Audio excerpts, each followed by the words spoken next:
দেখুন আমাদের গ্রামের এক ভয়াবহ দৃশ্য, বন্যা পরিস্থিতি।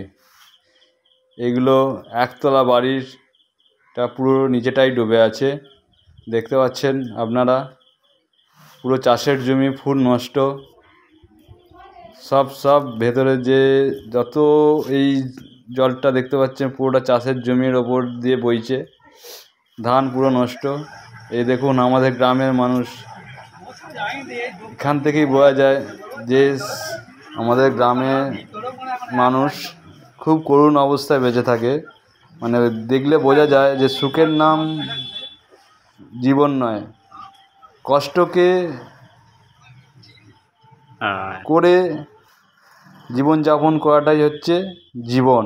এত কষ্টের মধ্যেও এইভাবে জীবনযাপন করতে হয়। দেখুন আনন্দের সাথে উপভোগ করছে, কিন্তু এদের কষ্ট অনেক বেশি। জীবনটাকে পুরোটাই উপভোগ করতে গেলে কষ্টটা মনে করলে হবে না।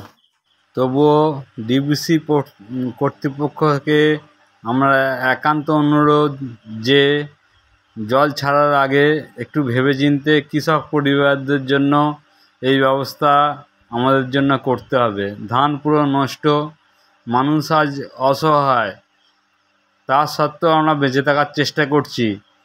এটাকে ইমিডিয়েটলি ব্যবস্থা নিতে হবে। আমাদের চাষি মহল থেকে এটাই অনুরোধ।